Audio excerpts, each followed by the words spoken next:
y secundaria. Pero si queremos dividirle de una manera un poco más detallada, a la hemostasia primaria le podemos dividir también en dos partes, que sería el componente vascular y el componente plaquetario. Y a la parte del proceso de coagulación también le podríamos dividir en dos partes, una parte que sería en sí la formación del coágulo y otra la terminación del coágulo, ¿ya? Porque si es que solo tomamos en cuenta la formación del coágulo, eso sería un proceso de retroalimentación positiva infinito que nos lleve a la muerte por trombosis diseminada. Pero como tiene dos partes, una que es la formación y otra que es la terminación, termina siendo un proceso fisiológico equilibrado en donde el coágulo se forma solo hasta cuando debe formarse. Y finalmente la destrucción del coágulo, que no es lo mismo que dejar de formar el coágulo, sino cuando ya rompo el coágulo, que es la fibrinolisis. Porque la fibrina es lo que le da la firmeza al coágulo, ¿ya?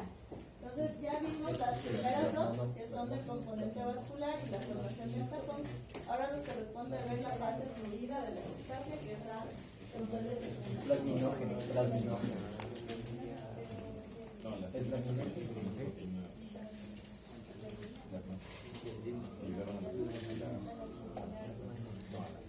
Ya. Entonces la concepción clásica de la coagulación se divide en dos partes.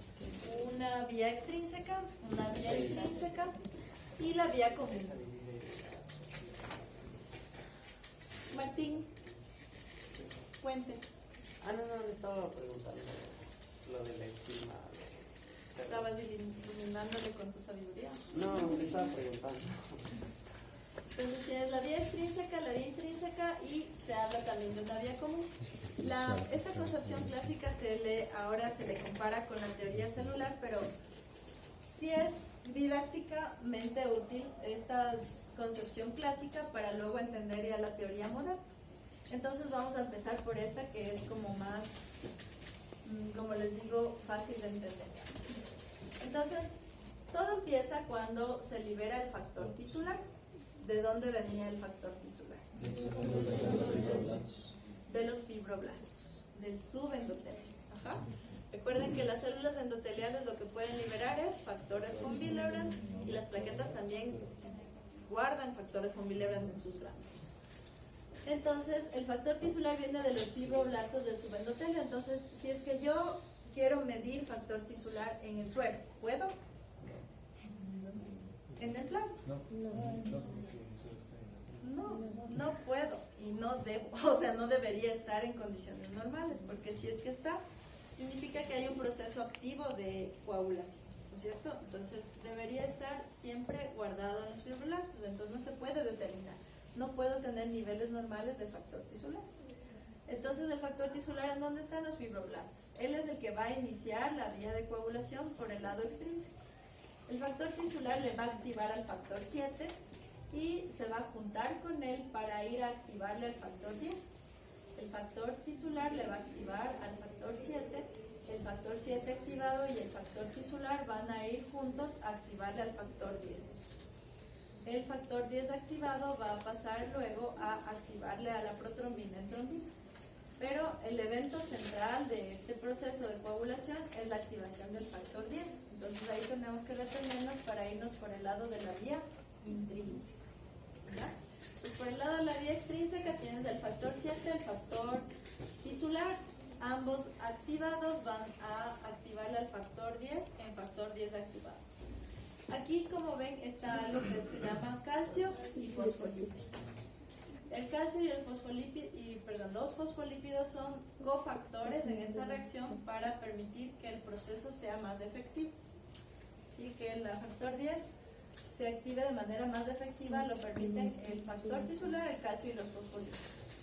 Entonces, ¿de qué se trata esto de la cascada? De una serie de activaciones enzimáticas, ¿cierto? Entonces podríamos ponerle nombre a esos complejos enzimáticos.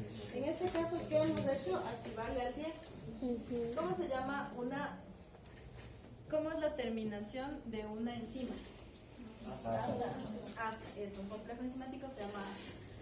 Y en este caso, yo quiero transformarle al factor 10 o convertirle al 10 en 10 activado. Entonces, ¿cómo se llamaría la enzima?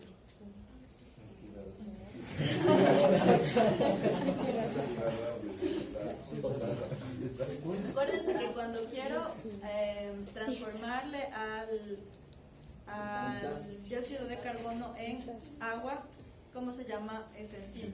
Dióxido de carbono. NASA, ¿no? Se llama anhidrasa carbónica, ¿no es cierto? Pero tendría que tener el nombre del sustrato. Entonces, si quiero cambiarle al 10, el 10 activado, ¿cómo se llama? Tiene que acabar en no, porque es el 10. Ni leer. No me acuerdo dónde fue que hizo. Trombina. 10 es el 10, al 10 le quieres Factor cambiar. aminoamidrasa. Si le pusieras solo el nombre del 10, te quedaría como 10asa, ¿cierto? Ya, pero en inglés queda mejor. Tenasa.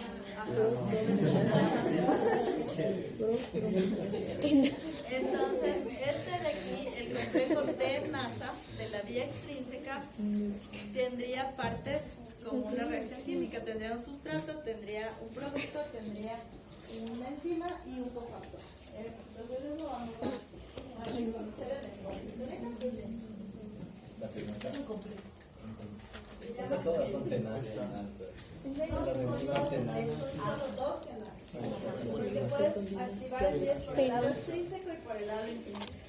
Si activas el 10 por el lado extrínseco, se llama tenasa de la vía extrínseca, ¿no es cierto? Y ahí el sustrato es el 10, ¿no es cierto? Por eso se llama tenasa. Acuérdense que el complejo toma el nombre del sustrato. Tenasa de la vía extrínseca. Pero el sustrato no solo es el 10, aquí está como decolado el factor 9. El sustrato de la tenasa es el 9 y el 10, o la proteasa es el factor 7 activado. ¿Se acuerdan quién le activó? El factor tisular. Ajá, el tisular. Entonces el factor tisular le activó al factor 7, pero luego ese mismo factor tisular se convierte en un cofactor de la reacción. Entonces, en la reacción reconocemos un sustrato, factor 10. Una proteasa, factor 7 activado. Un cofactor, el factor tisular, calcio y fosfolípicos. ¿De dónde viene ese calcio? No era porque la vitamina K le carboxilaba los factores. Eso es gracias a lo que el calcio puede actuar en los factores. Pero ¿de dónde viene el calcio? No lo sé. De la plaqueta, ajá, y también circulando en el plasma, porque tenemos calcio, ¿no es cierto? Circulando. ¿Y de dónde vienen los fosfolípidos? De la plaqueta. Eso, de la plaqueta. Entonces, acuérdense que todo esto, yo cuando era estudiante me imaginaba que todo esto estaba flotando y que el coágulo se formaba como que en medio del vaso, pero no. Se tiene que formar en una superficie fija, que es la plaqueta. Entonces, en esa pared plaquetaria que se formó sobre la lesión, es donde todos estos van a ir uniéndose, uno tras otro, y ahí es donde se producen las reacciones. Y así es como se tienen que imaginar, no como yo me imaginaba. Toda esta fase fluida realmente no es fluida, sino que se llama fluida porque son circulantes, pero el rato en que se activan ya se unen a la pared plaquetaria, ¿sí? A ese muro de plaquetas que se formó en la agregación. Entonces, comprendido la tenasa de la vía extrínseca, ¿no es cierto? Pasemos a la tenasa de la vía intrínseca. ¿Cómo activamos el 10 por el otro lado?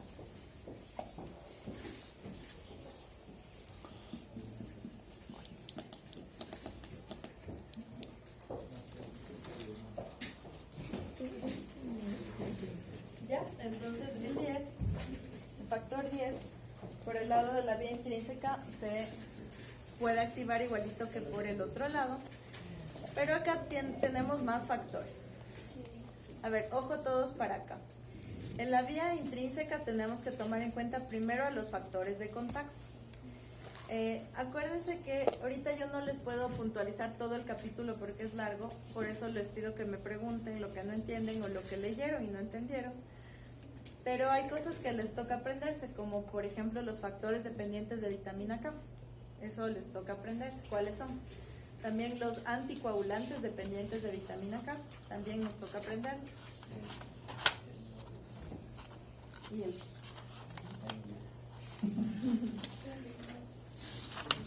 Ajá. los anticoagulantes dependientes de vitamina K, los coagulantes y los factores dependientes de vitamina K. Los factores de contacto también es un parrafito que vamos a leer, cuáles son los factores de contacto, y también el cuadrito de los factores que son las serinproteasas.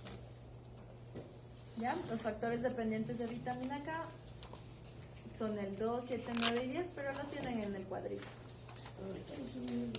En los cuadritos hay la mayoría de cosas importantes y lo tienen en los cuadritos.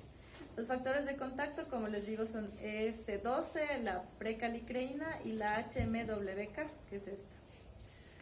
Entonces, estos factores de la vía intrínseca no son importantes desde el punto de vista de coagulación.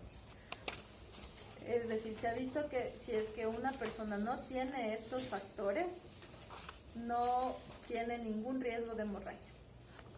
¿Sí? Entonces puede ser que no tengas estos y aún así puedas coagular perfectamente. Entonces los factores de contacto son parte de la vía intrínseca, pero la vía intrínseca es importante en el sentido de coagulación desde el factor 11. Los otros no. ¿Ya? Entonces los factores de contacto son el 12, la precalicreína y el HMWK, y son factores que son importantes en la vía de la inflamación para producir bradicinina. No son importantes en la vía de coagulación. Entonces podríamos decir que la vía intrínseca, si bien es cierto está formada por todo esto, es importante desde el 11.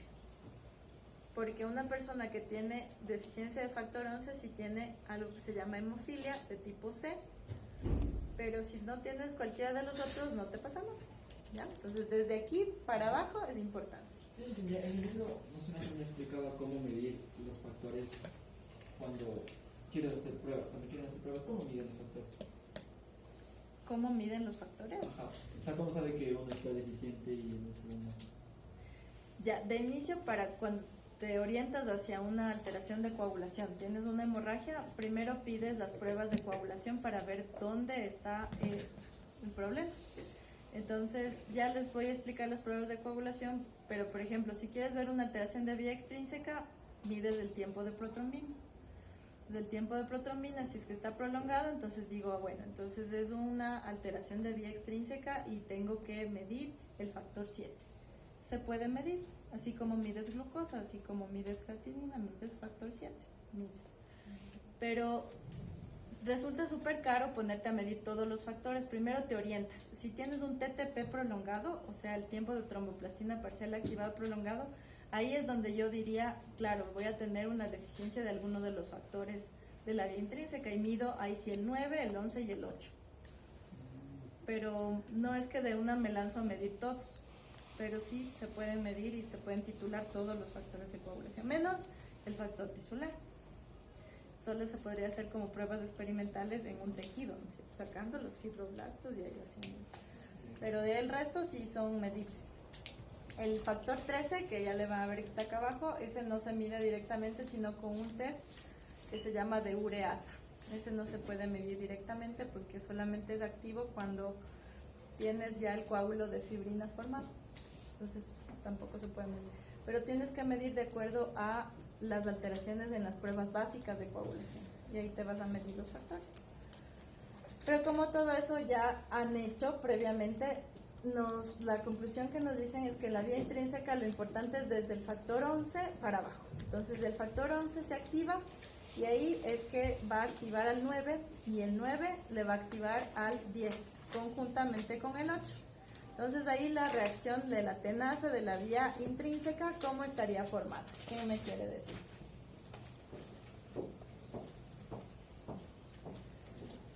¿Qué dices, Domi?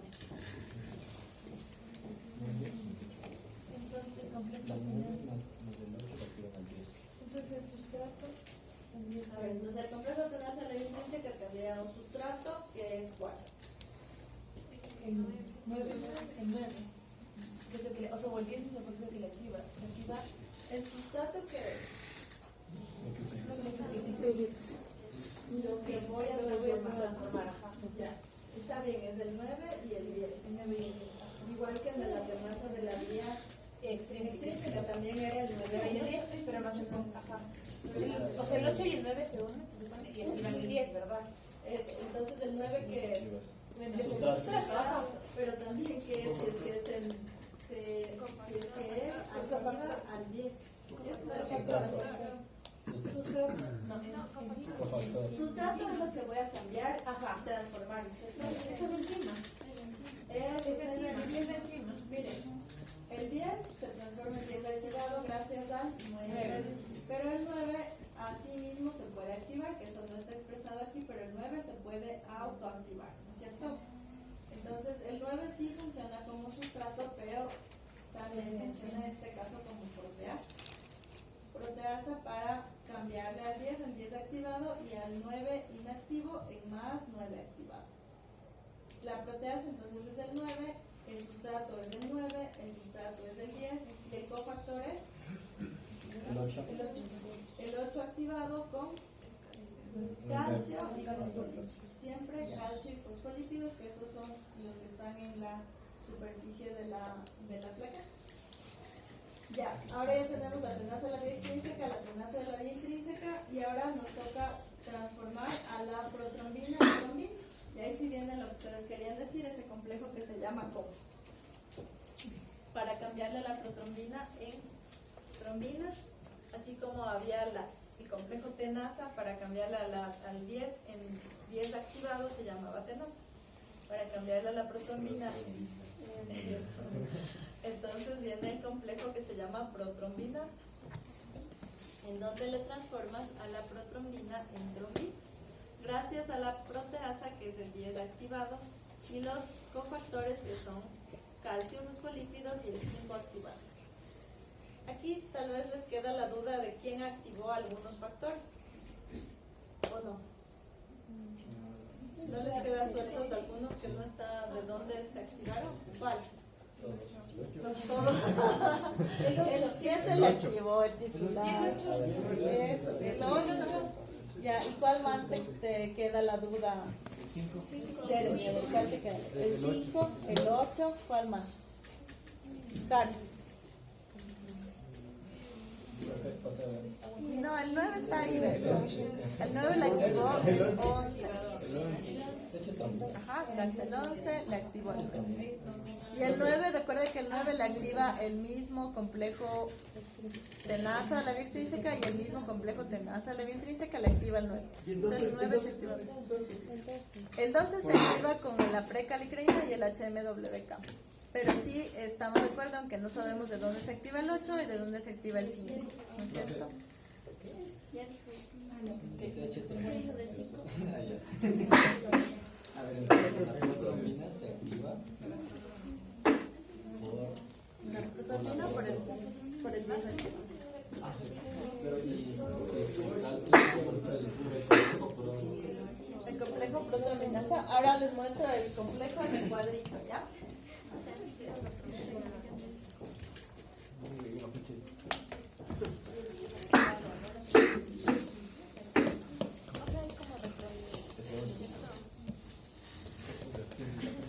Entonces acuérdense de eso, ¿ya? El complejo tenaza de la vía extrínseca que le activa al factor 10 y al 9 sin la A de activados, por eso son sustrato. Es que aquí hubiera una columna que dijera el resultado del complejo, no sería el resultado, ¿cómo sería? El producto sería el factor 10 activado y el 9 activado, ¿no es cierto? Ya. En el complejo tenaza de la vía intrínseca, el sustrato es el 10 y el 9. La proteasa es el 9 activado con la A de activado. Recuerden que este cuadrito a veces les pongo en blanco para que ustedes completen. Entonces, si es que no ponen la A de activado en los que son proteasa, no sirve porque significa que no está actuando como proteasa, como enzima. Tienes entonces en el complejo tenaza al factor 9 activado como proteasa, al sustrato el 10 y el 9 y al cofactor al 8 activado calcio y fosfolípidos, ¿no es cierto? Pero ustedes me decían, ¿pero de dónde se activó el 8? Ya vamos a ver. Y tenemos el último que es la protrombinasa, en donde se activa la protrombina, de ahí su nombre, gracias al factor 10 activado que se activó desde las otras dos vías y que con el cofactor 5 activado calcio y fosfolípidos, se hace la reacción más efectiva. Y si ponemos aquí la columna de producto, aquí estaría como producto protromina. Acuérdense que la protromina es el factor número 2. Entonces, como protromina estaría el 2 y como tromina sería 2A. O sea, creo que los concretos vendrían a ser todo el conjunto de proteínas y factores extraños. Exacto.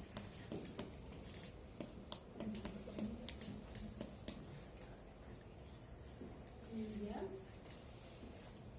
Y si se fijan o si leyeron algo, aquí está la trombina y la trombina es la que activa el factor 5, la activa el factor 8 y la activa el 11. Porque se acuerdan que decíamos que podemos carecer del 12 y de esto y no importa. Pero no importa porque la trombina también la activa el 11. ¿Sí? Entonces, si la trombina la activa el 11, el 11 la activa el 9, etcétera, etcétera. El 8 activado actúa como cofactor aquí y el 5 activado actúa como cofactor aquí. Entonces, esto es un proceso de que, ¿cómo se llama cuando el resultado de una reacción regresa en la reacción para hacerla más potente o para estimular positiva? Estoy regresando para acelerar la reacción, para hacerla más potente, más efectiva y producir más de mí mismo, ¿cierto? Más también. Entonces es retroalimentación positiva. ¿Ya? Entonces hasta aquí esto debería ser un proceso infinito, no parece que va a frenar en ningún lado, pero ya vamos a ver que sí. ¿Cuál era el proceso final de todo esto? Formar el coágulo de fibrina. Entonces la trombina, ¿qué es lo que va a hacer? Transformar el fibrinógeno en fibrina. ¿Ves? Pero recuerden, si de aquí tenemos que identificar cuál es la reacción central de todo esto, ¿cuál le pondrían ustedes? La 10. La activación del 10, definitivamente, ¿cierto? La activación del 10 es el evento central, pero si es que tenemos que elegir el evento más importante de toda la cascada, la trombina, ¿cierto? La activación de la trombina. El evento central sería la activación del 10, pero el evento más importante es la activación de la trombina. Ya, entonces estamos aquí, pero más abajito. La idea era formar fibrina, transformando el fibrinógeno en fibrina. Y para estabilizar la red de fibrina, o sea, el polímero de fibrina, está el factor 13. El factor 13 activado estabiliza el polímero de fibrina. ¿Quién activó el factor 13? ¿Cuál es la mejor respuesta para todas las preguntas? La trombina en coagulación siempre va a ser trombina. Si es que en esta última parte yo les digo, hagámoslo como reacción. Primero, ¿cuál sería el nombre de la reacción de esta última parte? Formación del polímero